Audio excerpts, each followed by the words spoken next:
예, 사순탁입니다. 정 교수님 발표안에 대해서는 이제 현실 인식과 문제에 대한 대응에 대해서 전반적으로 공감하는 바이고요. 제가 그걸 축약해서 간단히 말씀을 드리겠습니다. 우리 사회는 과거 급격한 도시와 고도 경제 성장 과정에서 주택정책은 공급의 학교였습니다. 주택이 양적으로 부족했기 때문에. 이제 공급, 그러니까, 내 집 마련 촉진, 소유 촉진을 위한 정책을 통해서 주거 안정을 기했고, 그 과정에서 주택 가격이 급등하면 투기억제 수단을 동원해서, 안정시키려고 노력해온 게 과거, 주택정책이었습니다. 이제 현재와 더불어서 미래의 상황은, 경제 성장률도 3% 이하, 인구도 저성장 또는 정체 수준, 이런 상황은 누가 뭐래도 주택 문제의 본질은 다르게 전개될 것으로 보입니다. 지금 현재 경험을 일부 하고 있습니다. 그 양적 문제에서 질적 문제로 전환되면서 주택 문제가 굉장히 복잡하게 다양하게 전개되는 걸 경험하고 있습니다. 이것은 근본적으로 주택 정책에 대한 접근의 방식의 변화와 더불어서 정책의 한계를 동시에 느끼게 해주는 전망입니다. 그러니까 문제가 획일적이고 균질할 때는 정부 정책이 굉장히 효과적이지만 다양하고 복잡할 때는 정부 정책의 효과가 적다라고 얘기할 수 있습니다. 이제 또 문제는 이 저성장기의 주택 정책의 과정에서 가장 본질적인 것은 저소득 계층이 주거 불안이 더 심화된다는 것입니다. 이것은 우리가 과거에도 경험했고 앞으로도 충분히 예견할 수 있는 것입니다. 엊그제 신문에서도 나왔죠. 최근에 평균 소득은 증가하고 또 그럼에도 불구하고 계층별로 보면 저소득 계층의 자가 보유율이 현저하게 감소하고 있습니다. 그러니까 400만 원 이상의 고소득 계층은 자가 보유율 수준이 80%에 육박하고 있지만 200만 원 이하의 저소득 계층은 50% 수준으로 낮아지고 있다는 것. 이것은 뭘 얘기하냐면 앞으로 현재와 더불어서 미래 사회에는 여러 가지 여건이 저소득 계층의 주거 불안이 더 심화된다는 점을 분명하게 암시하고 있다는 점입니다. 그런데 이제 이런 상황을 고려한다면 현재 정부가 추진하고 있는 공급 확대를 위한 규제 완화 정책, 또 내 집 마련을 촉진하는 소유 촉진 저리로 대출해주는 정책, 이런 것들은 문제의 본질을 좀 상당히 벗어나 있는 것이다. 소극적인 정책이다. 물론 외형상으로는 굉장히 다양하게 정책 수단을 강구하고 있지만 그렇다고 저소득 계층의 주거 불안이 완화되는 것이냐 하고 물어보면 크게 도움이 되지 않는다라고 하는 답이 대부분일 것으로 보여집니다.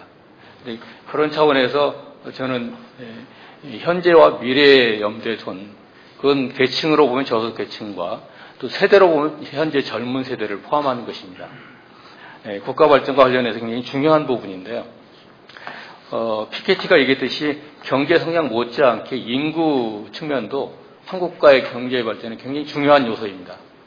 주거 문제는 그 인구 성장과 관련해서 중요한 요소라고 본다는 점에서 이 주거 안정 부분은 굉장히 중요한 국정과제의 일부다 이렇게 보입니다. 시장에 맡기기에는 너무나도 중요한 요소라고 기본적으로 생각하면서 그동안 경실련 차원에서 논의했던 것을 간단히 정리해서 말씀드리겠습니다. 첫 번째, 현재와 미래 상황에 특히 저소득 계층의 주거 불안이 가속화되고 있는 시점에서 정부가 해야 될 일은 보다 이들에게 안정적인 거주 기간을 보장해야 한다는 점입니다. 이건 방향성입니다. 현재 2년에서 몇 년을 할지는 정치적 사물로 보여집니다만 일단 방향성은 지금보다는 더 안정적인 거주기간을 보장해야 되는 것이 정부의 역할이다. 이렇게 이제 보고 있습니다. 왜냐하면 거주기간이 짧으면 주거 불안으로 직결되기 때문에, 내몰리기 때문에 그렇습니다. 두 번째는 전세금 또는 월세 부담, 전세금 급등과 월세 부담이 커서 주거비 부담이 급증하고 있다는 것이에요. 이건 각종 통계에서 나타나고 있습니다. 이들 계층이 자기들의 능력으로 커버할 수 없을 수준으로 주거비가 증가할 경우 이걸 누가 책임져야 됩니까?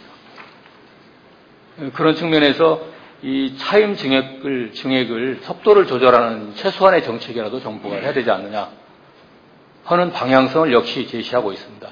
몇 년을 해야 한다는 것은 더 논의를 해야 될 것으로 보지만 현재 여러 가지 상황을 고려해서 급격한 주거비 인상에 따른 서민 가계의 부담을 완화시켜주는 노력이 전방위적으로 필요하다. 이렇게 말씀드릴 수 있고요.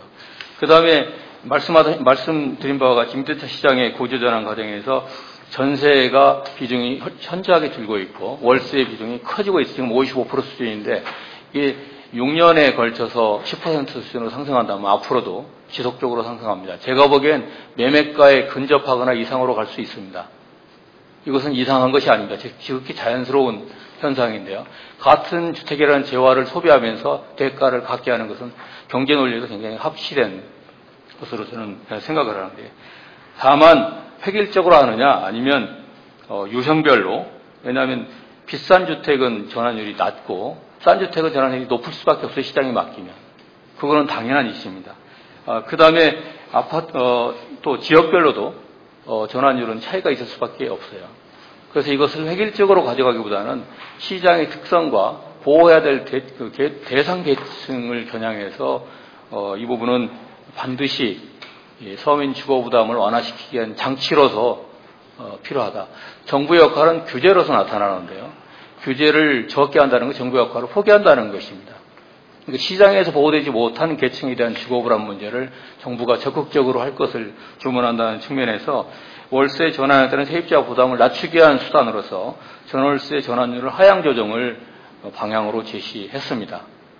어느 정도 할 것인가도 이거 구체적인 논의와 검토가 필요할 것으로 보입니다만, 저희 내부적으로 안은 갖고 있습니다만, 일단 이것은 제도화할 경우 다양한 계층의 의견 반영이 필요하다고 보입니다. 그 다음에 임대차 시장 주도로 주택시장이 변화함에 따른 분쟁 문제입니다. 임대인과 임차인 간의 분쟁으로 이렇게 놔둘고 방치할 것이 아니라 조정기구, 우리 사회가 조정할 수 있는 역량을 키워가야 한다는 점입니다. 사회 전체적으로도 안 되면 공공에서. 따라서 임대차 분쟁을 조정할 수 있어야 향후 임대차 시장에서 우리 사회가 분쟁에 따른 여러 가지 소모적 갈등을 적게 겪을 것이다. 왜냐하면 아무리 국가가 공공임대주택을 많이 짓는다 하더라도 다수는 민간 임대 시장에 의존할 수밖에 없기 때문에 그렇습니다. 그렇기 때문에 이 임대인과 임차인 간의 분쟁 조정을 위한 노력을 할 수밖에 없다. 이렇게 보여집니다. 이것은 이제 다른 한편으로는 제가 여기서 소개를 안 했습니다만 임차인의 권리를 신장시켜주는 부분입니다. 선진국에서 많이 볼 수가 있죠. 우리 사회는 현재 임대인 우위에 있는 권리관계를 보면 그렇게 되어 있는데 선진국 형태에 근접하도록 노력을 해야 할 것으로 보입니다. 그 방안으로 저희는 전월세 계약갱신 청구권제를 도입을 하고 있는데요. 관점에 따라서는 굉장히 중요한 인프라로, 임대차 시장의 중요한 인프라로 보는 시각도 굉장히 많습니다. 그와 맞물려서 임차인의 권리가 신장될 경우 임대차 분쟁이 더 커질 것으로 보여지는데, 이에 대한 대비책으로서도 임대차 분쟁조정위원회를 설치해서 자율조정 기제를 우리 사회가 함양해야 되겠다는 방향을 역시 제시합니다. 더불어서 기본적인 문제인데요.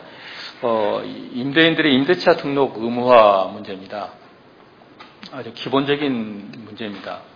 이것이 이루어져야 임대소득에 대한 적절한 과세 문제, 또 임대료 인상에 대한 관리, 이런 것은 기본적인 토대이기 때문에 기본적인 이걸 왜 못할까 싶습니다. 그리고 조세정의 차원에서도 임대소득 과세 정상화, 이것도 우리 사회가 풀어야 될 숙제입니다. 그런데 이런 것들이 안 되고 이 전월세 상한제만 도입한다든지, 그것도 부작용이 좀 예상이 되긴 합니다만, 그래도 저희 경실련 입장에서는 좀 시간이 걸리더라도 꼭 필요한 조치는 의제로 선정을 해서 강력히 이걸 제도화할 것을 주장합니다. 그 다음에 동시에 이제 정부 차원에서도 지금 확대하고 있는 주거보조금 확대인데요. 현재 주거급여 확대 수준은 굉장히 미미합니다. 사실 주거불안을 해소하기에 참 부족한 부분이죠. 물론 국가 재정의 한계도 있겠습니다만, 그 월 평균 10만 원에 불과한 거 가지고 어떻게 주거 불안을 해소할 수 있을지.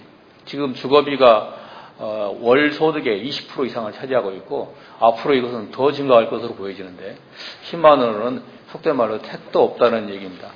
그래서 이 부분도 장기적으로 제도화하는 방안이 꼭 필요하다고 보여집니다. 그 다음에 이번에 특위에서 초안을 마련했습니다만 주거기본법의 제정인데요. 지금까지는 주택 시장의 경우 공급자 위주의 시장에서 소비자 중심으로 또 복지 중심으로 가야 할 때 반드시 필요한 법적 틀이 주거기본법 제정이라고 하겠습니다. 저희도 검토를 해봤습니다만 굉장히 추상적인 선언적 내용이어서 실행에 가기까지는 많은 시간이 요구된다 이렇게 보고 있습니다. 다른 법례에서도 보시다시피 기본법이라 하더라도 정부 개입이 필요한 수단은 기본법에 열거할 수 있다. 저는 그렇게 보고 있습니다. 예컨대 국토기본법에 토지 투기를 우려해서 규제 수단을 장치를 남겨놓은 것처럼 반드시 불가능한 건 아니다라고 저는 보고 있습니다. 그 다음에 공공임대주택의 확대인데요. 이것은 정부나 정치권이 항상 때마다 선거 때마다 실현에 옮길 수 없는 수치를 약속을 하는데요. 그 실체를 들여다보면 전부 승인 물량이거나 또는 5년 내지 10년 임대 후 분양이라고 하는 정말로 본질적인 임대주택으로 산입하기 어려운 임대주택이 많이 들어가 있습니다. 따라서 정부 지금 현재 부분적으로 추진하고 있는 매입형 임대 이게 이제 저는 맞춤형 공공임대주택이라고 얘기를 합니다. 이것을 좀 더 확대해서 소득 수준에 맞게 저렴하고 오래 거주할 수 있는 또 외곽에 살지 않아도 되는 이런 임대주택을 집중적으로 확대해야 될 것입니다. 그래서 저는 공공임대주택법무도 양보다 질이다. 필요한 곳에 필요한 만큼 필요한 계층에게 줄 수 있어야 되지 지금의 신규 임대주택 공급 정책은 허수다라고 이렇게 보고 있습니다. 그래서 그동안 많은 역대 정권마다 100만 원씩 임대주택을 공급했는데 40만 원씩 남아있는 건 100만 원밖에 안 됩니다. 다 어디로 갔을까요? 이것은 앞으로도 지속될 것으로 보여집니다. 따라서 맞춤형 공공임대주택을 통해서 정말로 필요한 계층에게 실효적으로 공급될 수 있도록 임대주택 공급 정책의 기조를 크게 변화시켜야 할 것으로 이렇게 주장을 하고 싶습니다. 마지막으로 후분양제입니다. 우리 사회가 해결해야 될 중요한 부분 중 하나인데요. 주택 공급이 부족할 때는 돈이 없는 건설사에게 물건을 만들기도 전에 소비자에게 돈을 받아서 주택을 공급하라고 요구해서 상당히 큰 역할도 했지만 이제는 주택 보급률이 100%가 넘는 상황입니다. 언제까지 우리가 완성된 제품이 아닌 제품을 보고 주택을 보고 지불해야 되는 것입니까? 아까 기자님께서도 얘기하셨습니다만 후분양제의 적절한 시기가 왔다. 이것은 주택시장의 기조를 많이 변화시키는 건강하게 변화시키는 큰 흐름이라고 저는 중요한 요소라고 보여집니다. 그래서 지금은 후분양제 도입을 강력기경실례의 마지막 10대 의제로 선정을 했습니다.